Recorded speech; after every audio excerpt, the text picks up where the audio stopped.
And welcome to the Breakaway with David and Fabian. We have a jam-packed show for you. Just a few seconds ago, some big news happened in Los Angeles, and I can't wait to talk about that. Besides that, we have an incredible reaction series that we did with Haley McAnally, who is a big conservative political influencer and a great person overall.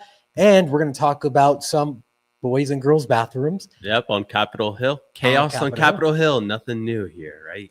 always some malarkey happening. Malarkey's always it's DC. It's DC. It's Atlanta malarkey. Exactly.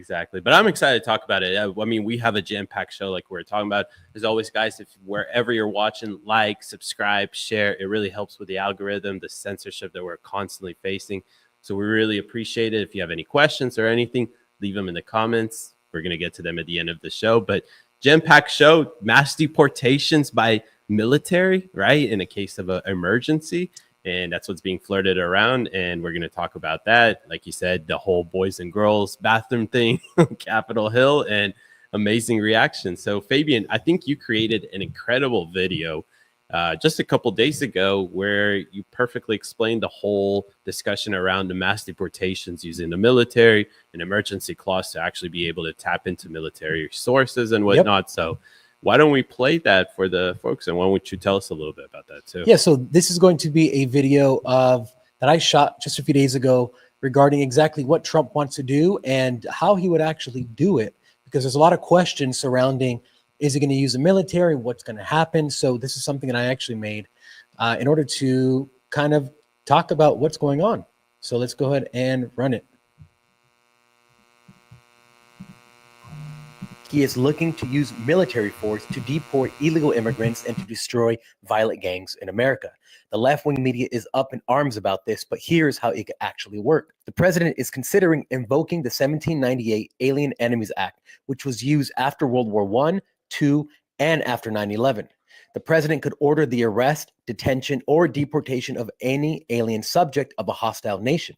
And when it comes to gangs, this method was just used in another country, El Salvador, which went from being one of the most dangerous places in the world, and I've seen it with my own eyes, to one of the safest now by using the military to search and imprison tens of thousands of members of the violent gang MS-13. So what else could he do?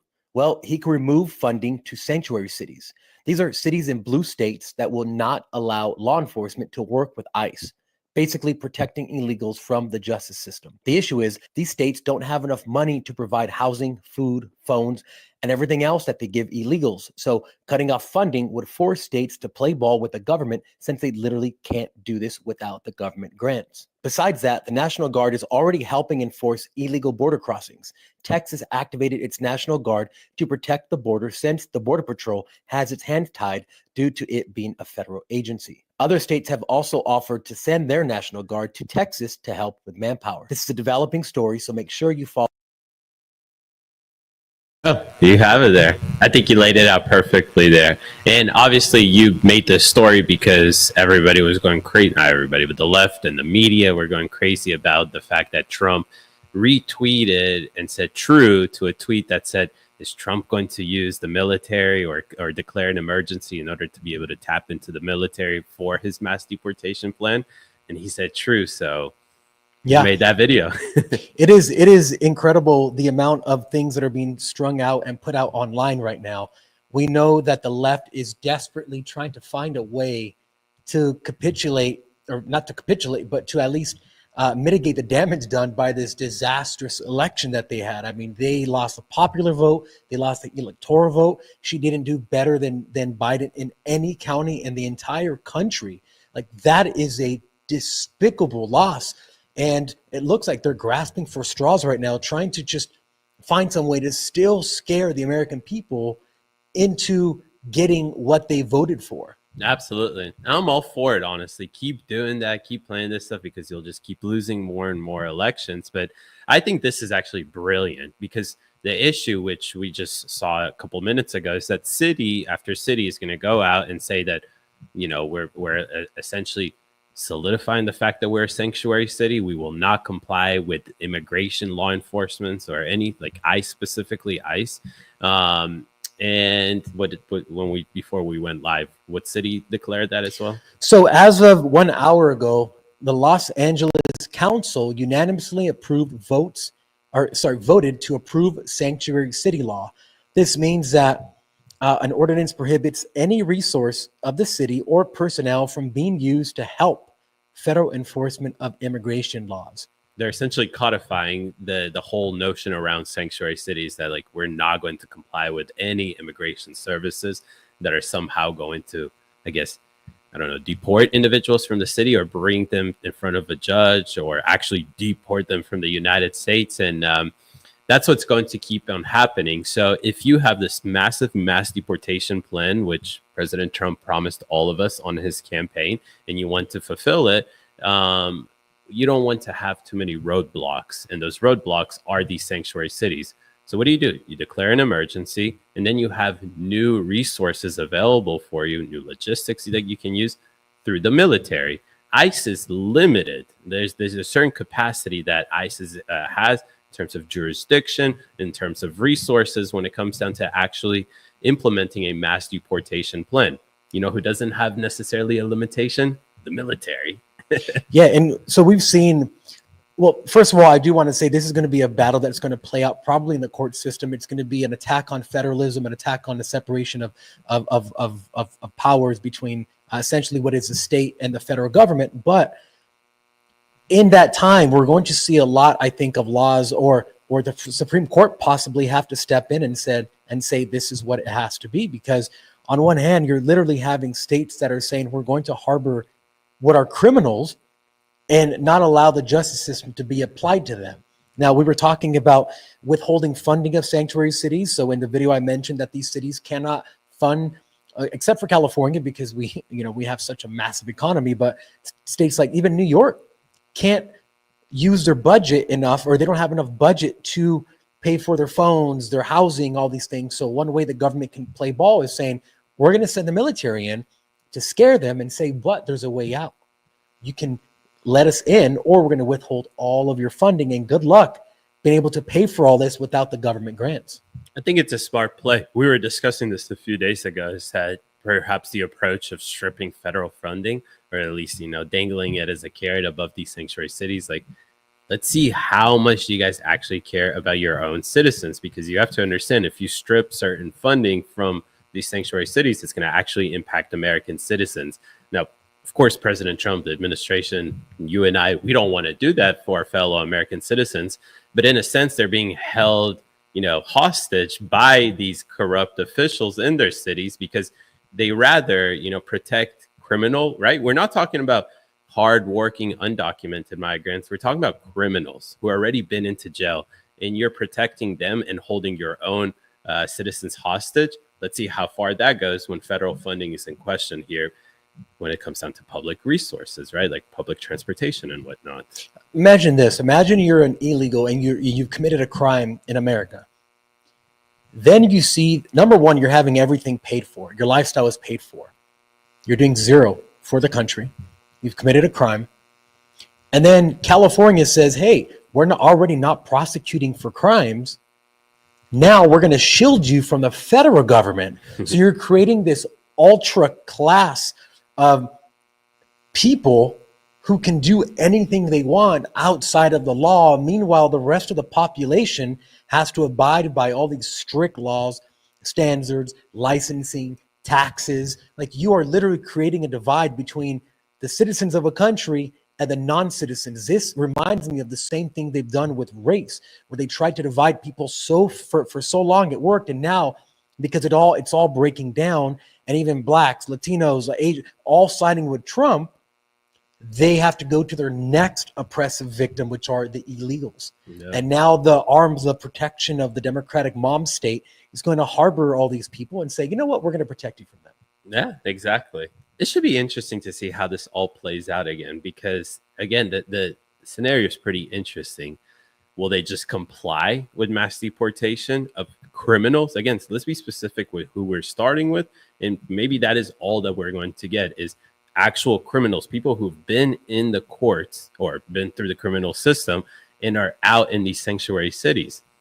Should be pretty interesting to see. One other thing that I think is going to be really interesting, and we'll see how sanctuary cities hold up to this is if you're an illegal in any state that doesn't have sanctuary cities, where are you going to go? You're not going to go back to your country. You're going to flee to the state that has sanctuary cities. So you're going to see a massive remigration, I guess you can call it, of illegals into sanctuary cities.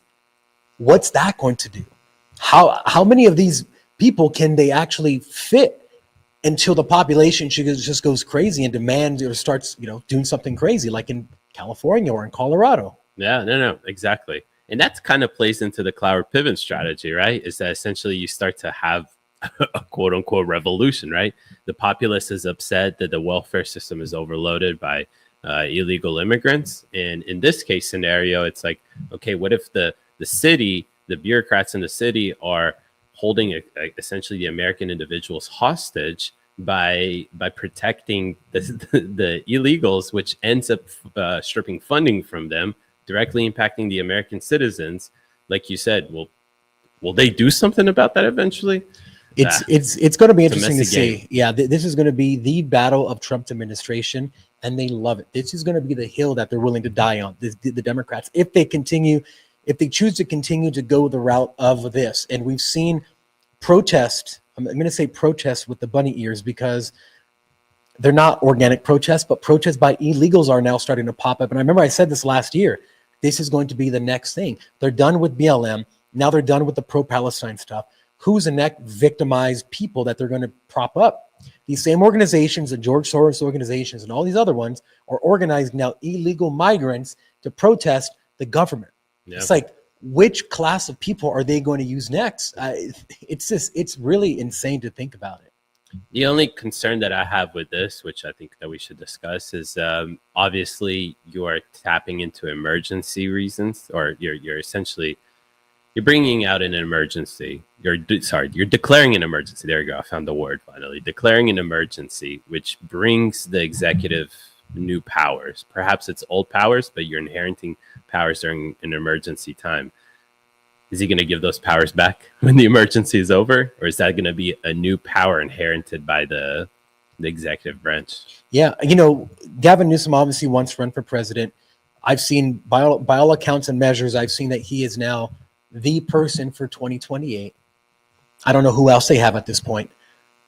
I don't understand what if this issue already lost the election, what are you fighting for? How is it going to help you in 2028 when now you're shielding illegal immigrants from the federal government, which people voted to do? Right? What demographic are you trying to build up?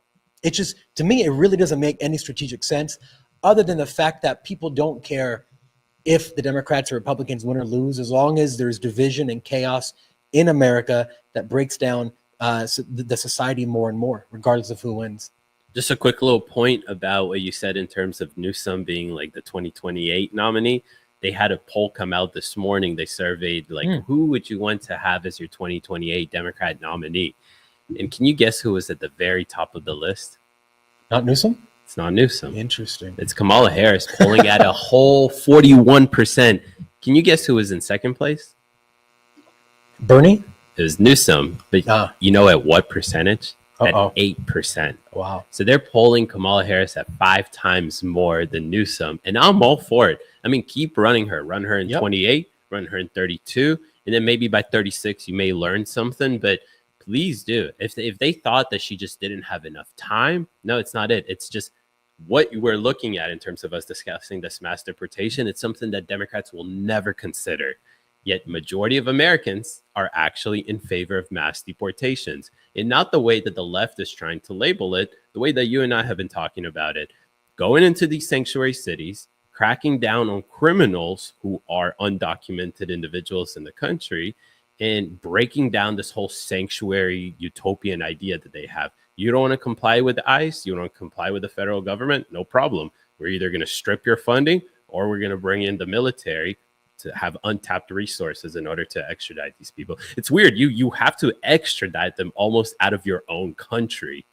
It's weird to think about, right? There's a city in your own country that is harboring the individual that you need to put in front of the court. Absolutely. The only thing that I can think why Gavin Newsom is choosing to go this route. Anyone listening who hasn't heard, he said he is going to Trump-proof California so that Trump cannot implement any of his plans. The only thing strategically that I can see is that if he comes out and he's the one that's battling the president for the next 4 years, he will establish himself as the fighter for the left, and then have that as a voting population to say, look, I fought him for 4 years. I know how he runs things. I know how to fight him. If I'm president, I can beat the Republican machine. That's the only thing that I see that they believe would be a benefit for him in 4 years. Absolutely. Well, he called in the legislation for a special legislation right now in order to codify everything in the Californian utopian mindset right now against the boogeyman Trump, right? So I think you're absolutely right. But is this smart by Democrats? Because they just lost on all the mandates that they ran on. So what is he going to do? Codify the most extreme left positions of the Democrat Party in order to continuously lose for them? Again, I'm all with it, right? I hope they don't listen to our podcast so they don't get some free advice here, but they're ignorant. They're just going to keep going with this. It's what they've been battling themselves over and over the last few weeks. They're eating their own right now. They're blaming each other. It's identity politics. It's not enough populist economy, whatever it is. Like Crystal Ball today, she was talking about how, oh, the American people or the Democrats are so out of touch with people. They need universal health care. And it's like, actually, yes, continue saying that, because that's exactly why you guys lose. The average middle American doesn't want to pay 3-4 times higher premiums to subsidize 20 million Americans. That is not the populist agenda. So anyways, that's for it's going contrary to what people voted for with an alarmingly large mandate. And like we've been saying, I think they have no direction. I think this is just what they're doing for now.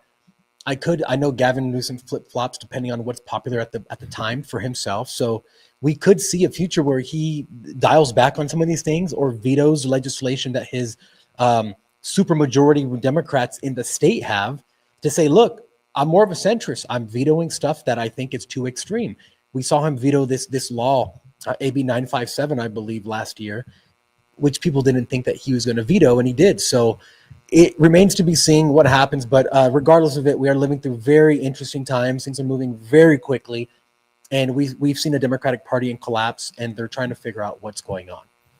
Well, let's continue talking about the Democrat Party absolutely collapsing, and it's to another story that is happening now in Capitol Hill. Nancy Mace is causing Democrats to absolutely lose their mind, but not just the Democrats in terms of like the voters or whatever people, whoever they are that we see them on Twitter. They could be bots, NPCs, whatever it is, but also politicians. So Nancy Mace is all over the internet this morning because she put out a piece of legislation forth in front of the House floor where she wants to essentially make a rule on Capitol Hill that non-biological women, that if you're a biological male, you can't go into a women's bathroom and vice versa, right? And why would they need to implement such a law? Because for the first time ever, a congressman, a House representative was elected that is a transgender individual. It's a dude who became a woman, right? I'd say looks like a woman if you don't look too hard. Sorry, YouTube, I don't want to get cut up here, but whatever. That's your opinion. That's your opinion. Yeah, it's my personal opinion. You're not into dudes. Yeah, there you go. So, what?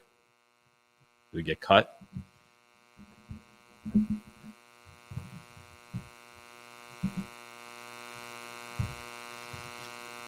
Ooh.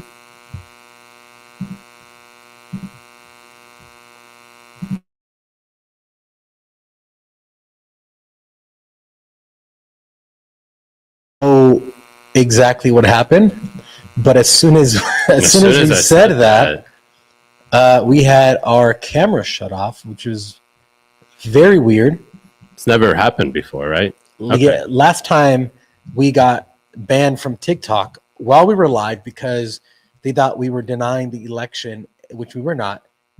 And now, as soon as we say this, our cameras go out. That was pretty crazy. Yeah. This is what we deal with on a daily basis, by the way. You never know what's going to happen when, because of what we say. And hopefully Trump passes legislation to fix all this trash. Absolutely. And just allow free speech. That's crazy. Literally mid-sentence, all of our stuff just dropped. The second that I said YouTube, that's my personal opinion. It just completely dropped. Wow. But That was crazy. But they're watching it live here. They're watching live. Let's pick up where we were. So Yeah. obviously Nancy Mace, everybody's going crazy about that, but it shouldn't be too crazy, right? I mean, I understand her point. She doesn't want that to happen, but of course everybody's going crazy about that. So why don't we play the ABC clip? Actually, I can't do it from my end because of the audio issue, but this is ABC running up on Nancy Mace to get her take about the piece of legislation she put forth. So why don't we watch this?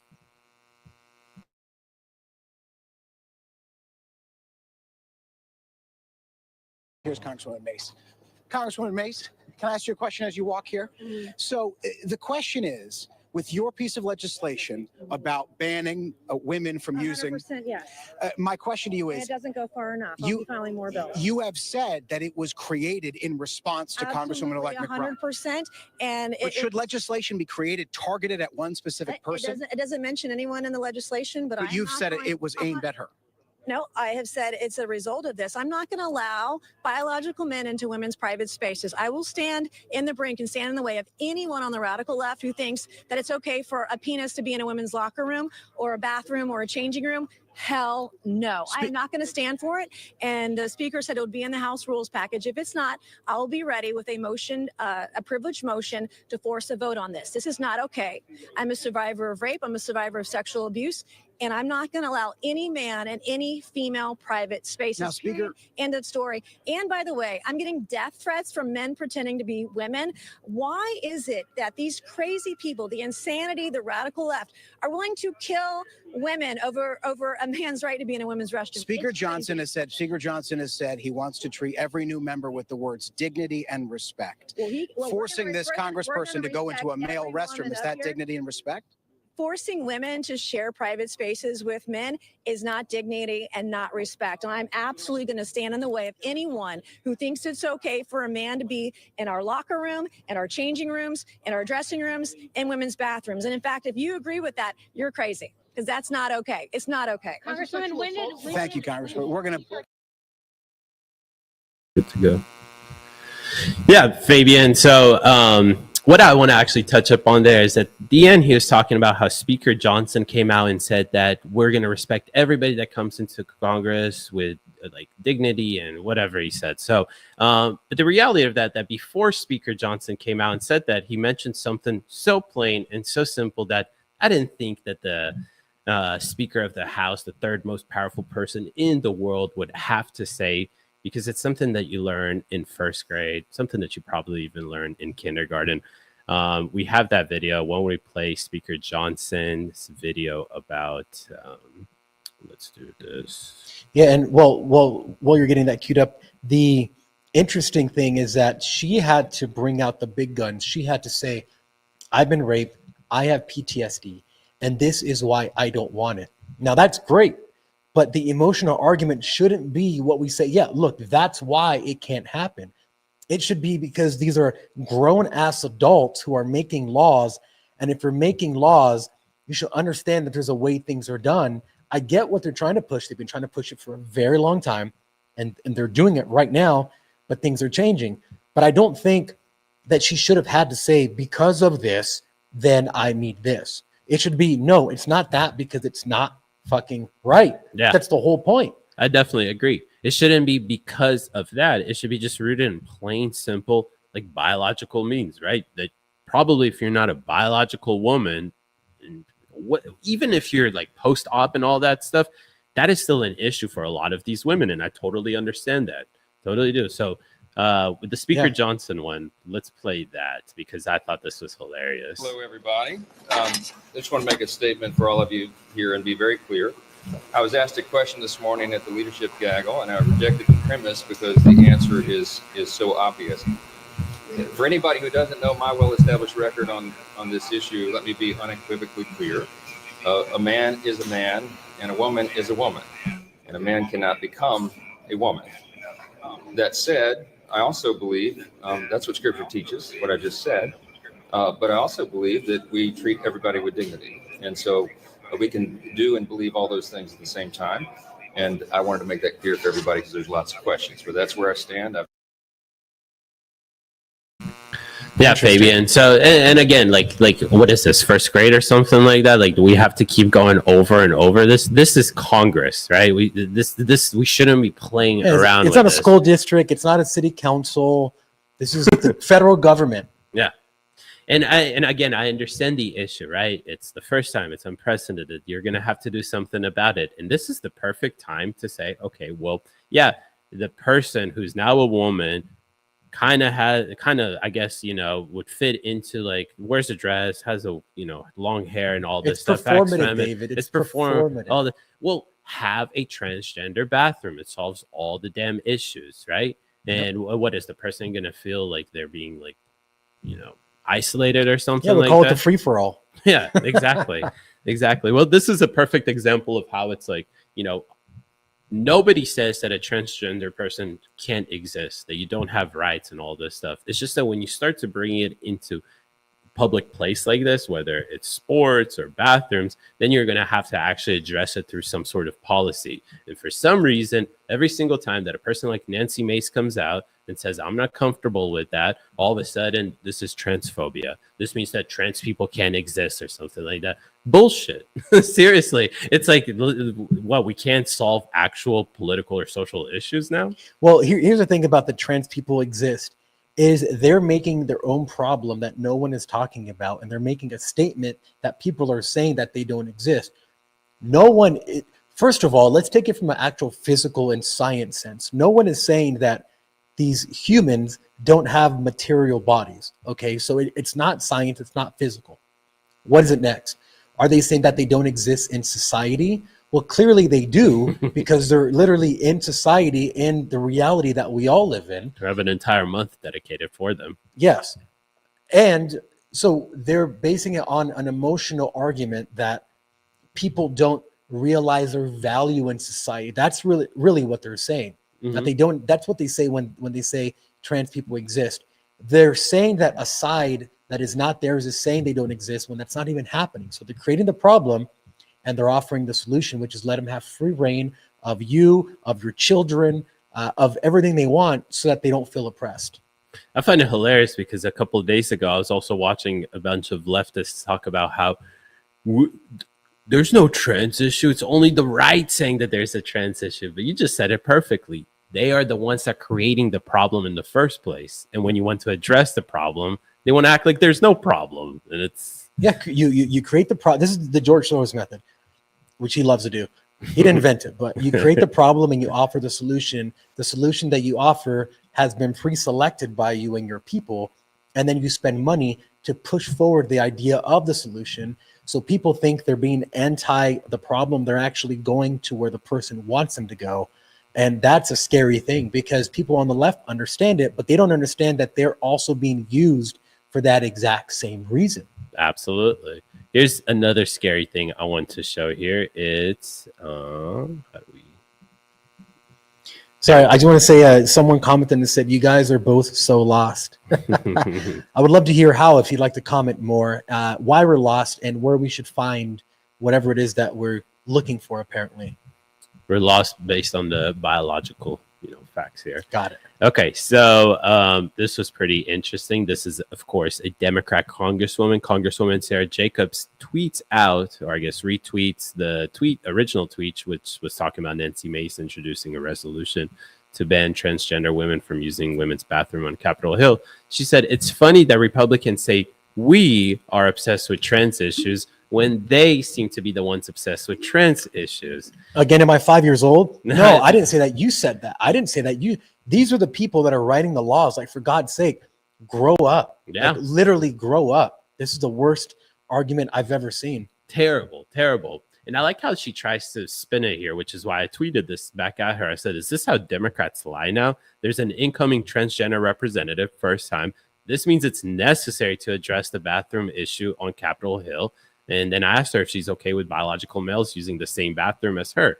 And I really want to know is if she's fine with that. It's not a got you or something like that. It was just be interesting to know, what does she mean by that? And again, I would even go as far to say maybe this is her tweeting, but most likely it's her staff.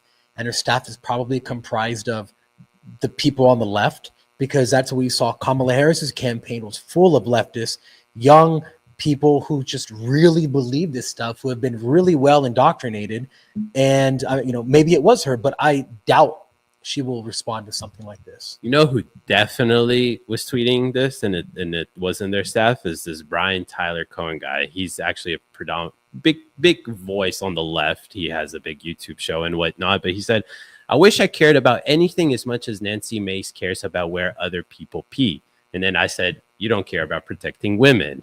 Because that is usually what they hit us with, right? When it comes down to abortion. So, yeah, no, Fabian, this is just really funny to me. I wanted to just cover this story because everybody's going crazy about it on Capitol Hill, and rightfully so, because one, you have an unprecedented moment where a transgender individual now is a representative in the House, in a couple months will be. And what do you do when it comes down to such a heated issue that is reflective across the whole U.S.? I remember when this was a big deal, think under Obama's presidency in North Carolina, maybe it was Trump's presidency, but North Carolina, Nancy Mace already dealt with this in North Carolina. Yeah. Yeah. Well, you know what? I would say, okay, if you want that to happen, why don't you just allow men to use the bathroom you're in? Right? Like, okay, cool. You start. You're a leader. You be the voice for these people that apparently don't exist. Allow a bunch of dudes to come into your bathroom. I want to see Nancy Pelosi do it, actually. Yeah. Nancy Pelosi, Adam Schiff, just all of them. Throw them in the bathroom. Yeah. And see how they like it. Exactly. One See how bathroom. they like it. Actually, in Israel, that's what it's like when you go out in the nightlife and whatnot. It's a lot of places. It's just one bathroom. That wasn't the most comfortable, really. And I'm a dude. I'm a guy. Yeah, LA has a lot of these same, like, where everyone uses the bathroom, and it's not cool. It's very awkward. It's pretty. Very awkward. And these are biological women who are just women, like regular women, actually using the bathroom with regular men. Yeah. And even that's weird. So I can only imagine, someone coming in and I'm like, hey, bro, you got to step outside and wait for me because we're not doing this right now. We're not doing this right now. You exist. I see you exist, but you got to wait. Yeah, absolutely.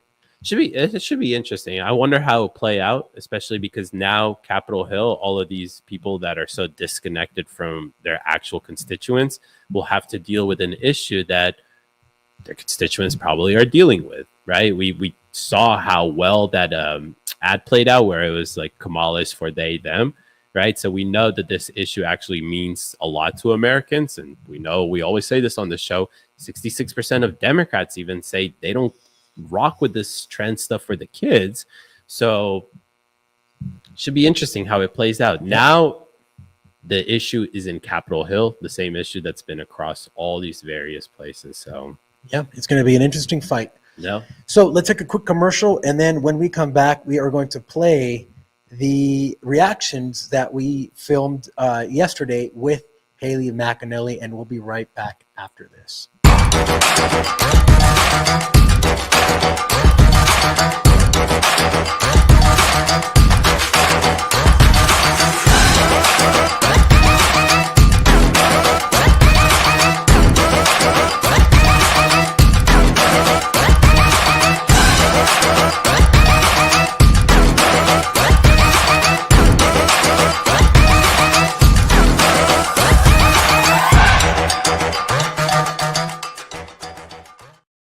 And we are back for our next segment because we had yesterday Haley McAnally on the show, who is a very big and very sweet person, but a very big political conservative voice in the women's space. And she came on with us and we reviewed a lot of funny videos and we reacted to them. A lot of them we hadn't seen for the first time.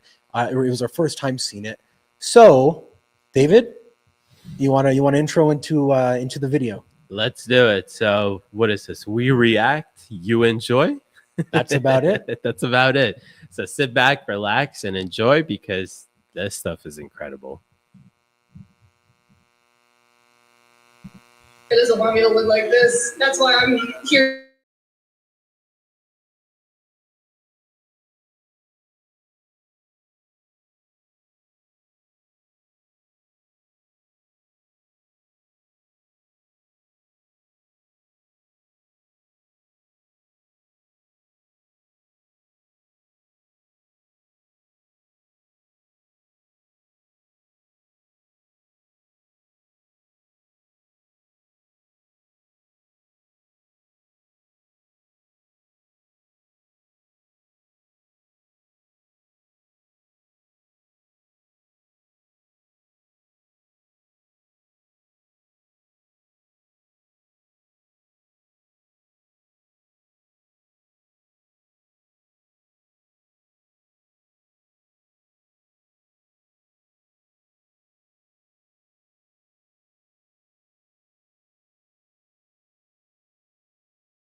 Some people out there in our nation don't have maps, and I believe that our education, like such as South Africa and the Iraq, everywhere like such as, and I believe that they should, our education over here in the U.S. should help the U.S. or should help South Africa.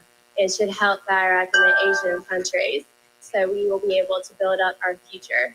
You tell the guys like trying to hold back and not laugh right there. It's hilarious. That meme from The Office, where Pam is like, show me the difference between these two pictures. And Yeah. the same picture. That's exactly what just happened just now, for sure. I love that Mario Lopez somehow kept a straight face through that whole thing, because he was probably thinking, what in the hell is going on right now? They pay me a lot of money to shut up and smile. Same thing that Oprah was actually thinking right there in that clip with Kamala. And here's the thing is that like Biden doesn't really make sense, but I feel like Biden makes more sense than Kamala, because although Biden, you don't really know what he's saying, at least he doesn't give you a bunch of word salad. Like Kamala just says any word. Can you tell me what exactly happened there that